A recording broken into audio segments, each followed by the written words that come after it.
Hello student, मैं Manish Malviya Anveera online school classes में आप सभी का स्वागत करता हूं। हम पढ़ रहे थे क्लास 11 की एग्रीकल्चर में जो हमारा लेसन चल रहा था तीसरा मृदा सॉइल के बारे में। ये हमारे इस लेसन का 7वां पार्ट है। तो देखिए, हमने पिछले क्लास में पढ़ा था मृदा के ताप के बारे में पढ़ा था, फिर मृदा वायु हमने शुरू की थी। ठीक है, वायुमंडल और मृदा की वायु के बीच लगातार जो गैसों का संचार चलता रहता है, वायु का संचार चलता रहता है। ठीक है, इसके बारे में अपन ने शुरुआत की थी और पढ़ा था कि मृदा वायु को प्रभावित करने वाले जो कारक, उनके संगठन को मृदा वायु का जो संगठन होता है जिसमें ऑक्सीजन, नाइट्रोजन, कार्बन डाइऑक्साइड और जलवाष्प पाई जाती है मृदा वायु संगठन में, उस संगठन को प्रभावित करने वाले कारक कौन कौन से हैं। ठीक है, इसके बाद अपन आज पढ़ते हैं अभी मृदा वायु का महत्व क्या है। भाई, मृदा की वायु हमारे लिए, फसलों के लिए किस प्रकार महत्वपूर्ण है। तो देखिए,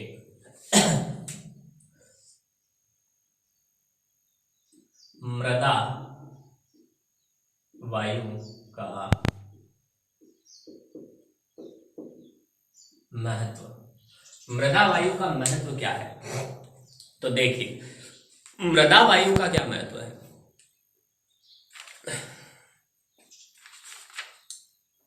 मृदा वायु पहले से सीधी सी चीज दिखती हुई है, मृदा है और उसमें वायु है, और वायु के अंदर जो गैसें हैं वो पौधे की वृद्धि के लिए बहुत ही आवश्यक होते हैं।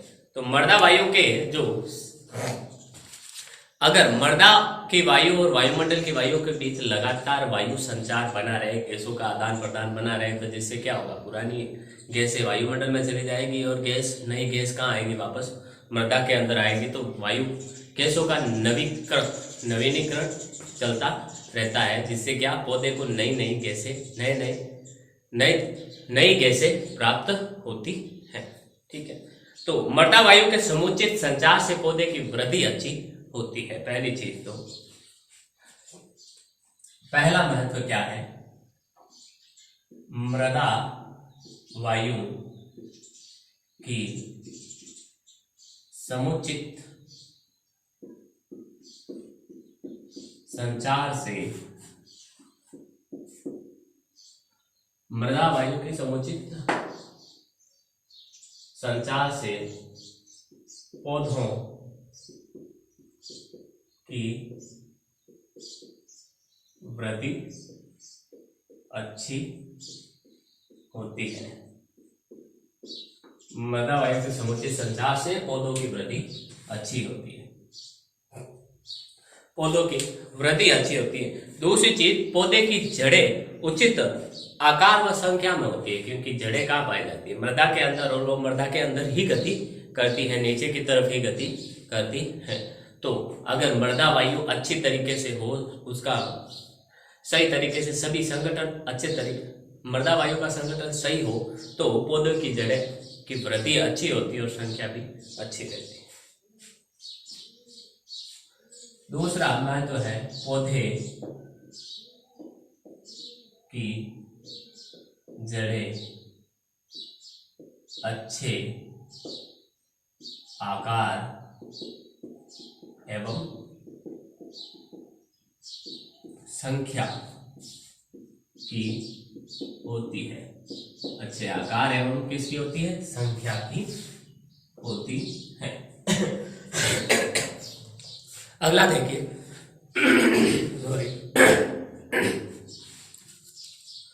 एक खास बात कि जब मिट्टी के अंदर क्या होती है, जो ऑक्सीजन की पूर्ति 10% से कम होती है, 10% से कम होती है, तो जड़ों का विकास क्या हो जाता है, रुक जाता है।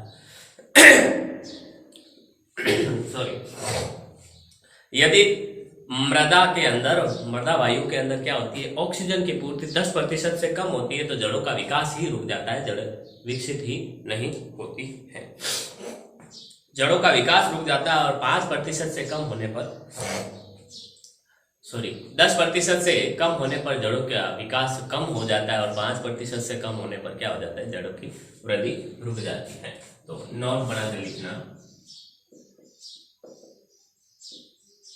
यदि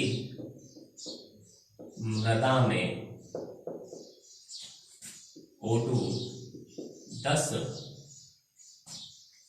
ऑक्सीजन की पूर्ति 10% से कम होने पर, यदि मृदा में O2 की पूर्ति 10% से कम होने पर, तो पर जड़ों की वृद्धि कम हो जाती है, जबकि 5% से कम होने पर जड़ों की वृद्धि रुक जाती है, ये मृदा वायु का महत्व है। फिर मृदा रंध्रावकाश, अब कुछ परिभाषाएं हैं कुछ अच्छी सी, उनके बारे में अपन पढ़ते चलते हैं। मृदा रंध्रावकाश के बारे में, मृदा के अंदर जो खाली स्थान पाया जाता है कणों के बीच, उसे रंध्रावकाश कहते हैं। तो मृदा द्रव्यमान का वह आयतन जो मृदा कणों या ठोस पदार्थों द्वारा घिरा हुआ होता है, उसे अपन क्या कहते हैं? मृदा रंध्रावकाश कहते हैं। अर्थात मृदा द्रव्यमान का वह आयतन, ये पूरी मृदा है जिसमें कई सारे कण हैं, ऐसे।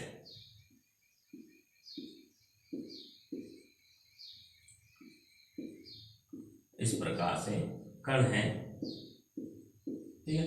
तो मृदा द्रव्यमान का वह आयतन जो ठोस कण, ये तो सारे क्या है? ठोस कण। इन ठोस कणों से घिरा होता है। तो ठोस कणों से घिरा हुआ आयतन कौन सा है? ये वाला, ये बीच वाली जगह, ये बीच वाली जगह, ये वाली, ये वाली, ये वाली, ये वाली। तो ये क्या कहलाती है? मृदा रंध्रावकाश कहलाती है। अर्थात मृदा द्रव्यमान का वह आयतन जो ठोस कणों द्वारा, मृदा कणों या ठोस पदार्थों द्वारा घिरा हुआ नहीं होता, रंध्रावकाश कहलाता है। ठीक है, रंध्रावकाश कहलाता है।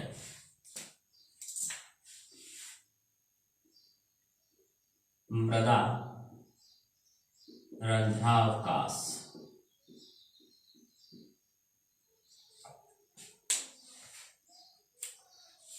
मृदा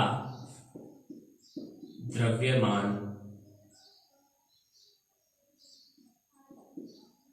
का वह आयतन जो ठोस कणों, इसको बोलो मृदा कणों व या ठोस पदार्थों से घिरा हुआ नहीं होता है, उसे मृदा रंध्रावकाश कहते हैं। उसे मृदा रंध्रावकाश कहते हैं। ये मृदा रंध्रावकाश की बातें हो गई, ठीक है।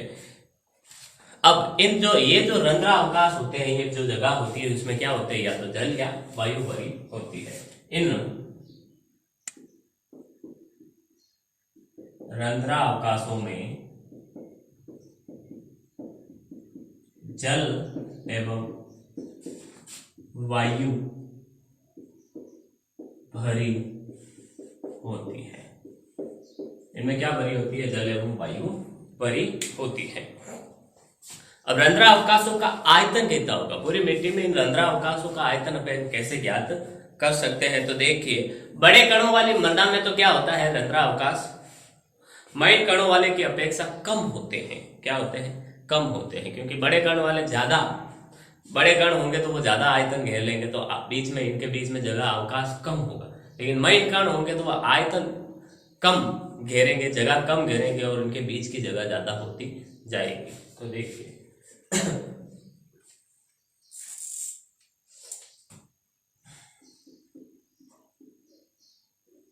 रंध्रा अवकाश का आयतन।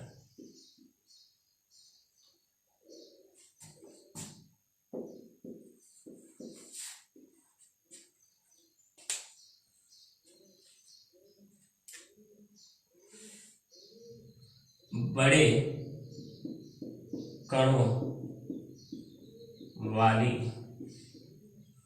मृदा में महीन कणों वाली मृदा की अपेक्षा रंध्रावकाश कम होते हैं। रंध्रावकाश क्या होते हैं? कम होते हैं। फिर मृदा रंध्रावकाशों के प्रतिशतता अपन कैसे ज्ञात कर सकते हैं?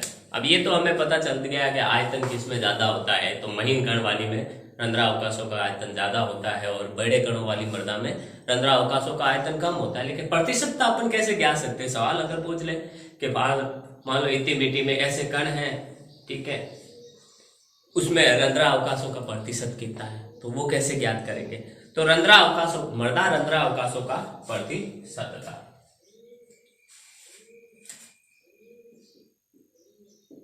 मृदा रंध्रावकाशों की प्रतिशतता।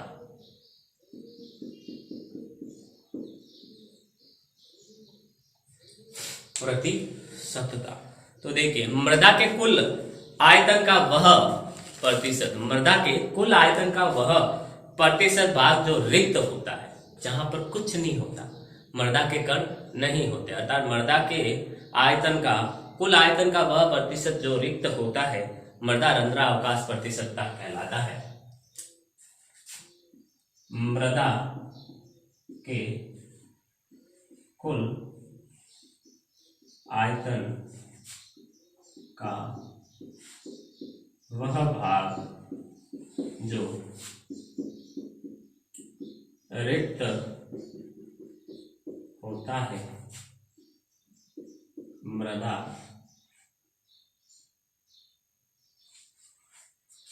रिक्त होता है, मृदा रंध्रावकाश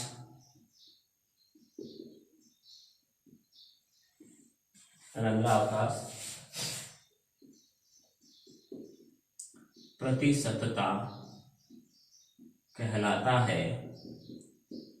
प्रतिशतता कहलाता है।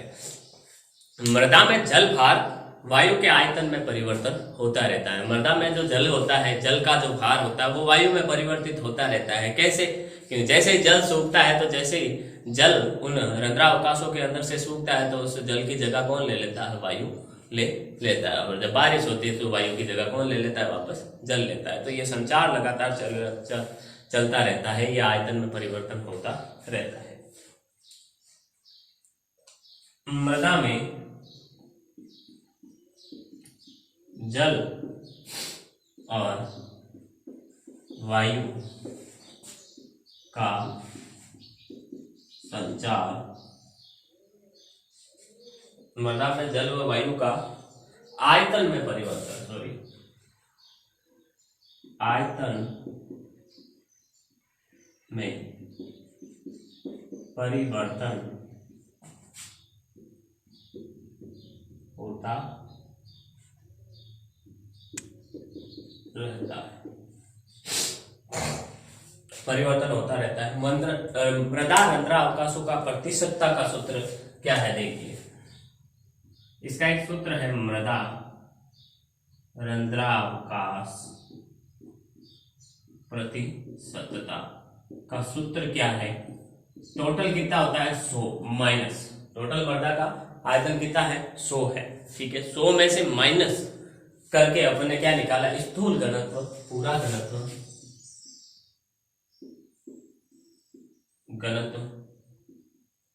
बटा कण का घनत्व बटा कण का घनत्व इंटू 100, ठीक है। ये मृदा रंध्रावकाश ज्ञात करने का सूत्र है, रंध्रावकाश प्रतिशतता ज्ञात करने का सूत्र है।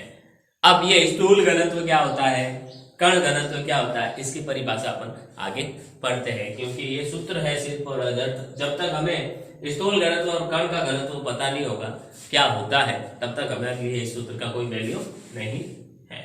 ठीक है, तो देखिए इसके बारे में भी अपन पढ़ते हैं, स्थूल घनत्व और सूक्ष्म घनत्व क्या होते हैं। उससे पहले एक बार आपको इसका क्या करें, स्क्रीनशॉट ले लें।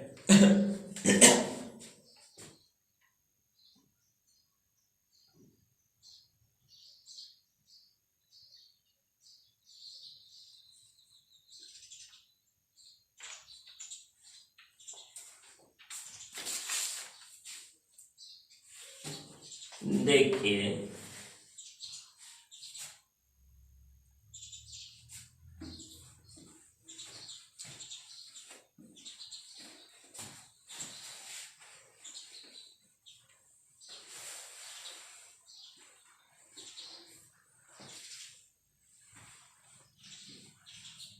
देखिए ये जो सूत्र है नीचे, स्थूल घनत्व और कण का घनत्व, इसमें स्थूल घनत्व क्या होता है वो पहले देखते हैं अपन। स्थूल घनत्व, तो स्थूल घनत्व क्या होता है, शुष्क मृदा यानी सूखी मिट्टी मृदा के इकाई आयतन के द्रव्यमान को अपन मृदा का स्थूल घनत्व कहते हैं, स्थूल घनत्व या आभासी घनत्व कहते हैं। तो देखिए शुष्क मृदा के इकाई आयतन के द्रव्यमान को स्थूल या आभासी घनत्व कहते हैं। क्या कहते हैं, एक शुष्क मृदा के इकाई आयतन के पूरे द्रव्यमान क्या कहते हैं अपन, शुष्क घनत्व कहते हैं। कौन सा, स्थूल या आभासी घनत्व कहते हैं। तो मृदा का स्थूल या आभासी घनत्व का सूत्र क्या है, स्थूल या आभासी घनत्व बराबर क्या होता है। देखिए 1 घन सेंटीमीटर शुष्क मृदा का द्रव्यमान बटा 1 घन सेंटीमीटर जल का द्रव्यमान। 1 घन सेंटीमीटर शुष्क मृदा का द्रव्यमान बड़ा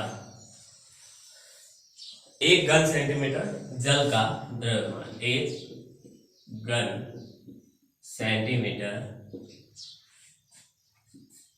जल का द्रव्यमान, जल का द्रव्यमान, ये होता है मृदा का स्थूल या आभासी घनत्व। ठीक है, ये तो हो गए स्थूल घनत्व की बात। अब कण घनत्व की बात करते हैं। तो कण घनत्व क्या होता है कि रंध्रावकाश रहित शुष्क मृदा, रंध्रावकाश को अपन साइड में रख दें, उसके बाद रंध्रावकाश को बाहर निकाल दें, उसके बाद जो बचा है जो शुष्क मृदा का एक इकाई आयतन का द्रव्यमान है वो क्या कहलाता है, हमारा कण घनत्व या वास्तविक घनत्व कहलाता है। तो देखिए अगला है हमारा कण घनत्व।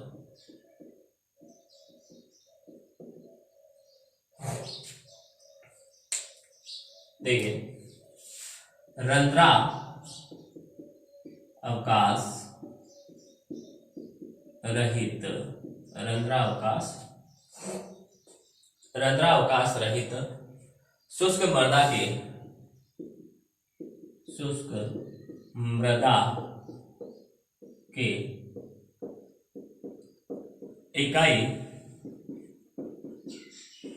आयतन के द्रव्यमान को कण घनत्व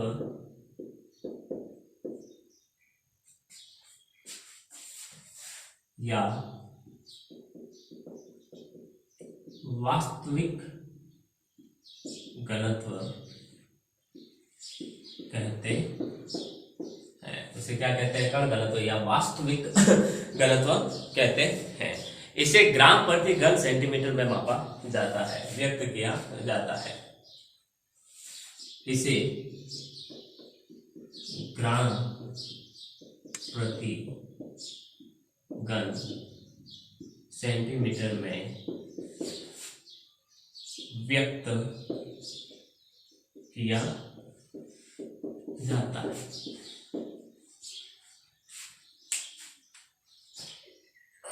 सॉरी, ग्राम प्रति घन सेंटीमीटर में व्यक्त किया जा सकता है। तो इस प्रकार से अपन को कोई मिट्टी दे दे तो उस मिट्टी का अपन स्थूल घनत्व, कण घनत्व ज्ञात करके उस मृदा रंध्राव, उसमें मृदा रंध्रावकाशों की प्रतिशतता भी ज्ञात कर सकते हैं। ये हमारे होता है। अगला है, फिर अपन पढ़ते हैं रंध्रावकाश को प्रभावित करने वाले कारक कौन कौन से हैं। तो देखिए,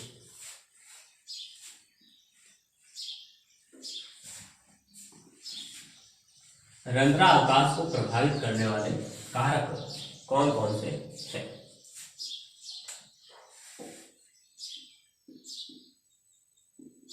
रंध्रावकाश को प्रभावित करने वाले कारक।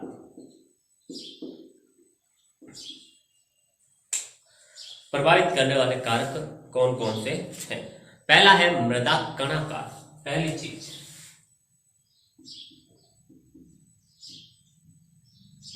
मृदा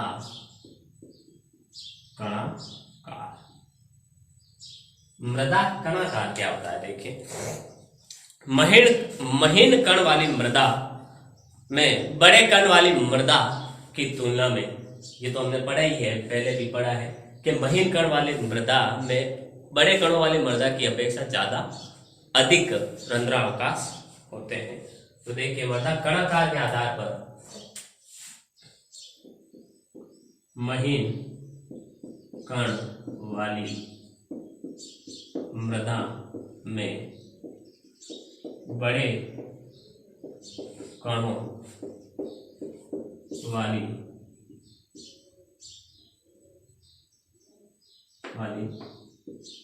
मृदा की तुलना में अधिक रंध्रावकाश होते हैं। अर्थात महीन कण वाली में क्या होते हैं? बारीक कणों वाली मिट्टी में ज्यादा रंध्रावकाश पाए जाते हैं। फिर मृदा की संरचना के आधार पर, ठीक है, जो गोलाकार संरचना होती है, अर्थात जिनके कण गोल होते हैं, में सरंध्रता अधिक होती है, और जो खंड संरचना होती है उसमें सरंध्रता सबसे कम होती है। दूसरा है मृदा संरचना का रंध्रावकाश पर क्या प्रभाव पड़ता है। तो गोलाकार संरचना में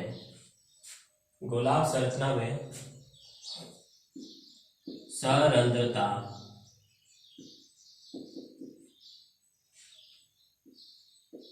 अधिक तथा खंड संरचना में सरंध्रता कम होती है। कम होती है, क्या होती है? कम होती है। तीसरा है मृदा परिच्छेदिका। ठीक है, मृदा परिच्छेदिका किस प्रकार से? पहले तो मृदा परिच्छेदिका क्या है? मृदा के जो ऊपरी स्तर होते हैं, ठीक है, उसमें रंध्रता में निचले स्तर की तुलना में रंध्रता प्रतिशतता अधिक होती है। परिच्छेदिका अर्थात परती जो मृदा परतों के रूप में होती है, ऊपर वाली परत उसके नीचे परतें के रूप में होती है। तो मृदा परिच्छेदिका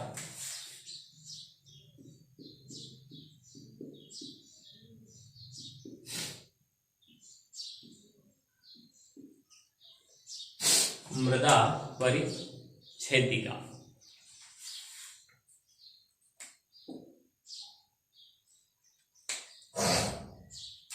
देखिए, जो मृदा के ऊपरी स्तर में निचले स्तर की तुलना में अधिक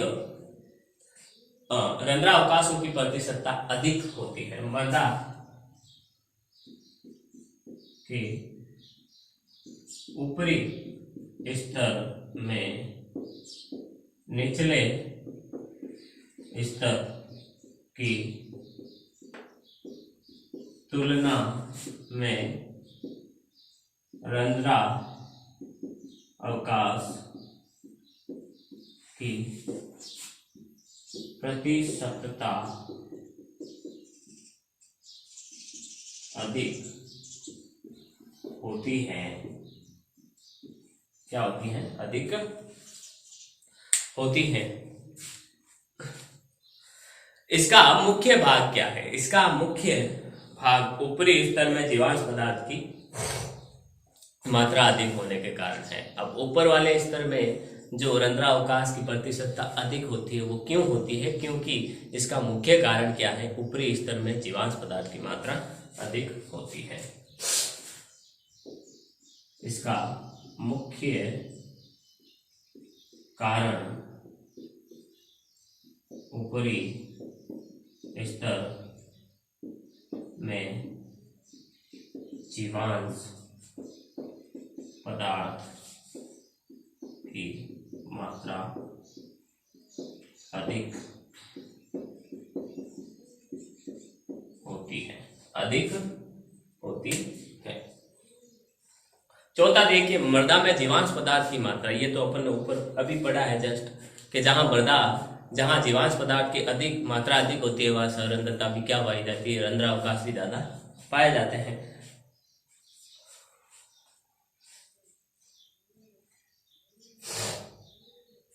तो देखिए, मृदा में जीवाश्म पदार्थ की मात्रा। चौथा है मृदा में जीवाश्म पदार्थ की मात्रा। देखिए,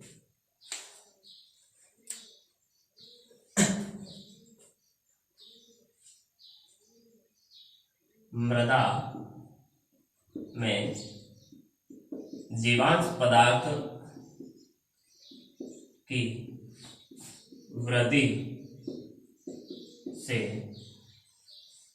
रंध्रा अवकाश प्रतिशतता में भी वृद्धि होती है, क्योंकि प्रतिशतता अधिक वृद्धि होती है क्योंकि पदार्थ में रंध्रीय प्रकृति, क्योंकि जीवाश्म पदार्थ की रंध्रीय प्रकृति या प्रवृत्ति होती है। क्योंकि प्रकृति ही या प्रवृत्ति ऐसी है किसी जीवाश्म पदार्थ की रंध्रता की प्रवृत्ति। फिर है जैविक सक्रियता। आखिरी जो प्रभावित करने वाला कारक है वो है जैविक सक्रियता। पांचवा यही लिख देते हैं।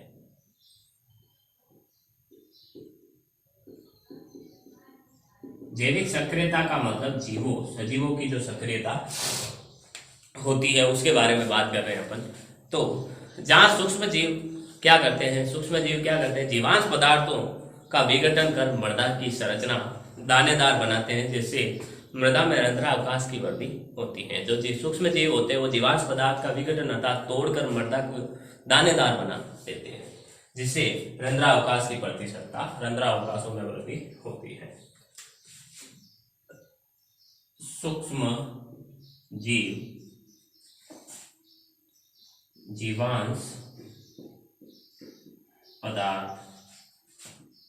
पदार्थों का विघटन कर मृदा को दानेदार बना देती है, जिससे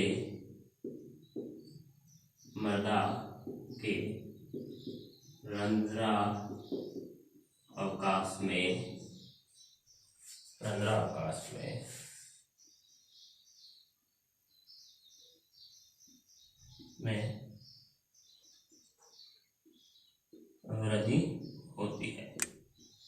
वृद्धि होती है ठीक है। ये हो गए हमारे मृदा रंध्रा अवकाशों को प्रभावित करने वाले कारक। ठीक है, इसका स्क्रीनशॉट ले पहले।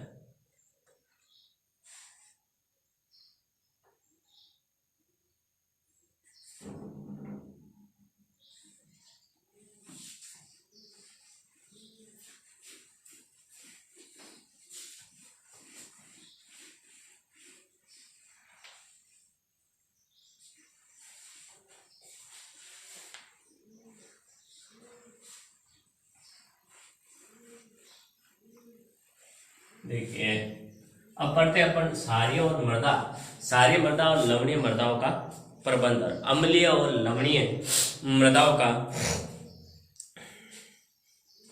जो अम्लीय और लवण से प्रभावित मृदा होती है, जिन मिट्टी में अम्ल ज्यादा होता है या लवणों की मात्रा ज्यादा होती है, उनका प्रबंधन अपन किस प्रकार से कर सकते हैं। क्योंकि यह जो अम्लीय पदार्थ और लवणीय पदार्थ होते हैं, ये मिट्टी को क्या कहते हैं, हानि पहुंचाते हैं। तो इनका प्रबंधन पढ़ते हैं अपन। सबसे पहले अम्लीय मृदा। देखिए, अम्लीय व लवण प्रभावित मृदा का प्रबंधन। पहला है हमारा अम्लीय मृदा।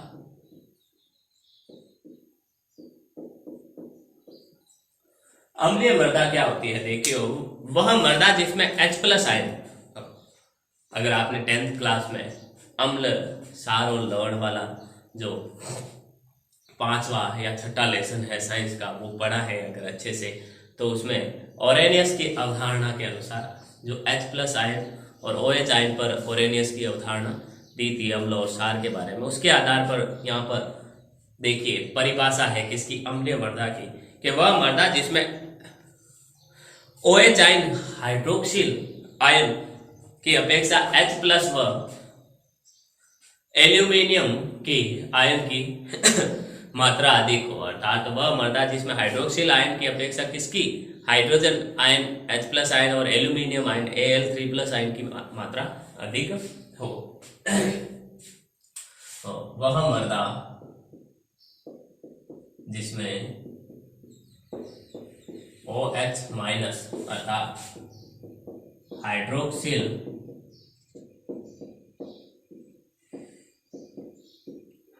आयन की तुलना में H+ व Al3+ अर्थात एल्यूमिनियम 3+ की मात्रा अधिक होती है। अम्लीय मृदा सामान्यतः क्या होती है, आर्द्र क्षेत्रों में पाई जाती है। जो अम्लीय मृदा होती है वो ज्यादातर वहां पाई जाती है जहां पर क्या होती है, पानी की मात्रा ज्यादा होती है, चारों तरफ आर्द्रता पाई जाती है।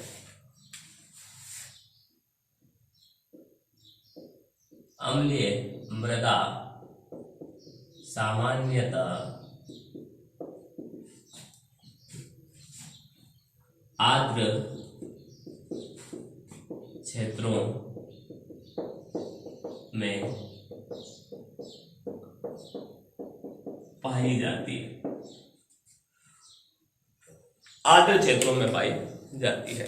अब अम्लीयता दो प्रकार की होती है, एक तो सक्रिय अम्लीयता और एक संचित अम्लीयता। सक्रिय अम्लीयता किसे कहते हैं? अम्लीयता दो प्रकार की होती है। देखिए, अम्लीयता दो प्रकार की,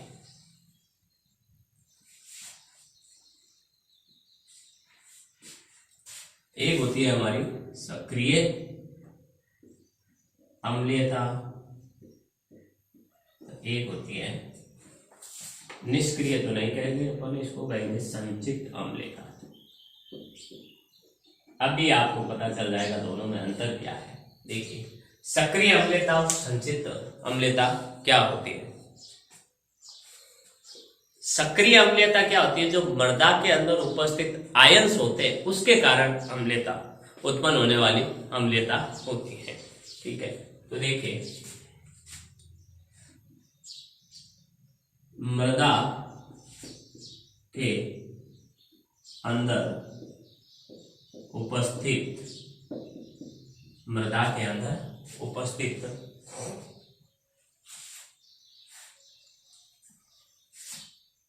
आयंस, मृदा के अंदर उपस्थित आयंस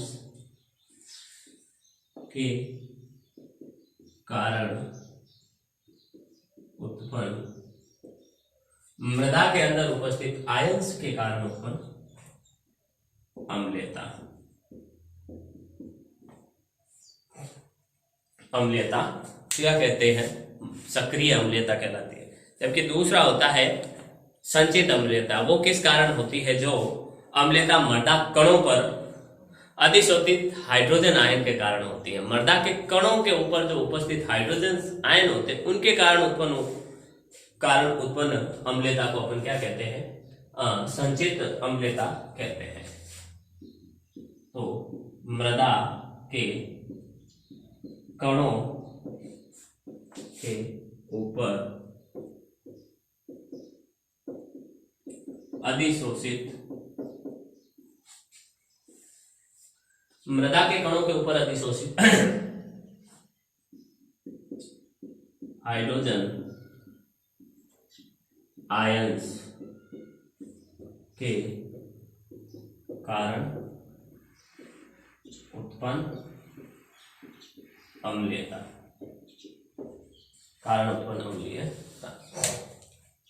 अब ये हो गई हमारी अम्लता के बारे में। ठीक है, अब अपन पढ़ते हैं जगह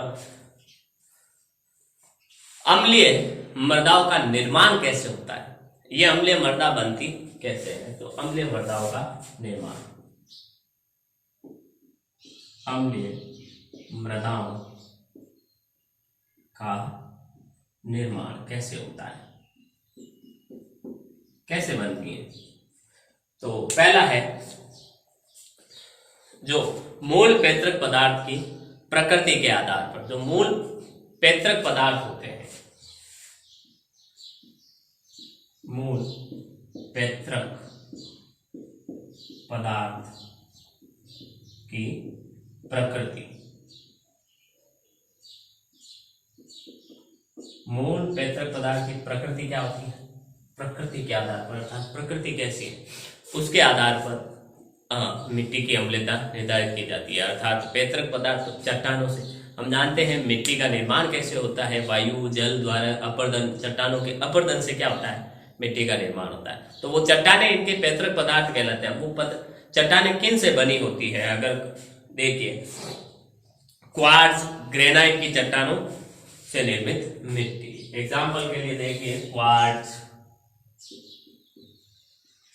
या ग्रेनाइट से निर्मित मिट्टी,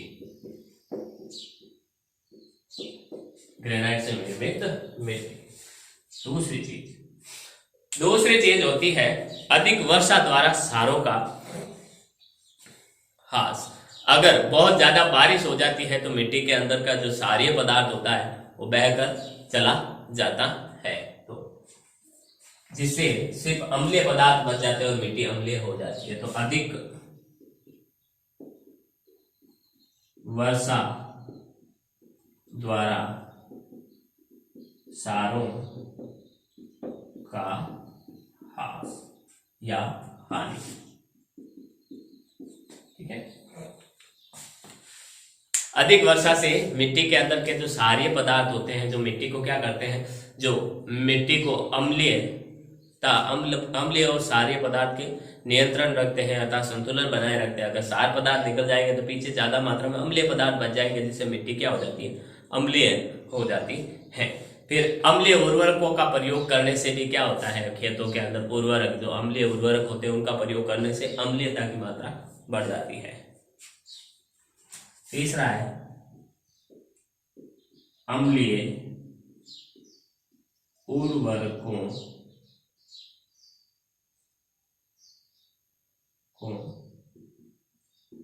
का प्रयोग। अब अम्लीय उर्वरक कौन कौन से हैं, जैसे ammonium sulphate, ammonium nitrate, ammonium sulphate या अमोनियम नाइट्रेट, ये क्या है, अम्लीय उर्वरक, ये सब अम्लीय उर्वरक है। ठीक है। फिर है कार्बनिक पदार्थ। कार्बनिक पदार्थ क्या करते हैं, जो कार्बनिक पदार्थ होते हैं वो H+ आयन को आकर्षित कर मृदा से पृथक कर लेते हैं, जिससे कार्बनिक अम्ल और CO2 की मात्रा बढ़ जाती है। जो H+ आयन होते हैं उनको आकर्षित करके कार्बनिक पदार्थ अलग कर देते हैं, जिससे क्या होता है, जिससे कार्बनिक अम्ल और CO2 की मात्रा बढ़ जाती है और मृदा अम्लीय हो जाती है।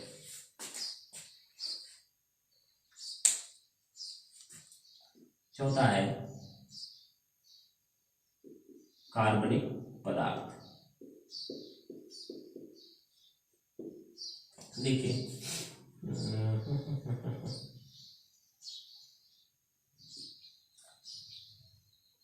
कार्बनिक पदार्थ क्या करता है, देखिए कार्बनिक पदार्थ मृदा से H+ आयन को आकर्षित कर अलग कर देते हैं, जिससे मृदा में कार्बनिक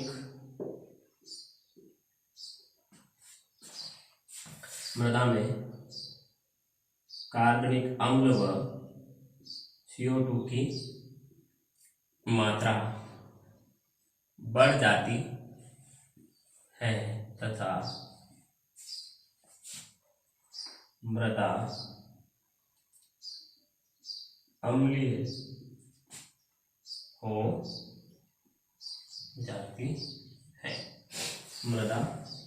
हो जाती है। ठीक है। फिर सूक्ष्म जीवों का क्या प्रभाव पड़ता है मृदा को अम्लीय बनाने में, तो सूक्ष्म जीव की क्रियाओं से अम्लों का निर्माण होता है और मृदा अम्लीयता उत्पन्न होती है। पांचवा है सूक्ष्म जीवों की क्रियाओं से अम्लों का निर्माण होता है तथा मृदा अम्लीयता उत्पन्न होती है।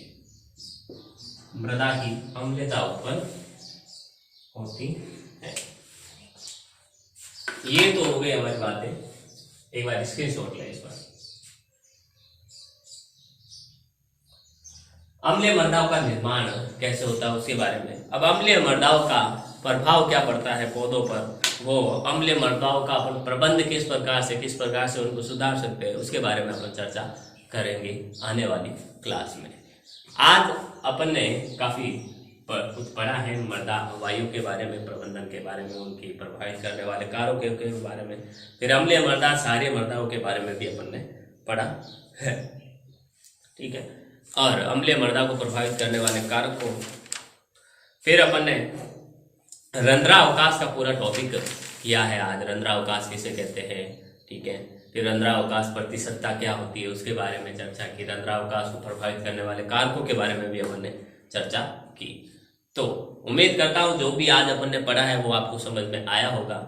मिलते हैं अपन अगली क्लास में, तब तक के लिए ऑल द बेस्ट। घर में रहिए, सेफ रहिए, सुरक्षित रहिए। सरकार के द्वारा बनाए गए जो नियम कानून है उनका अच्छे से पालन करें और खुद का और खुद की फैमिली का ध्यान रखें। मिलते हैं अगली क्लास में, तब तक के लिए all the best. Thank you.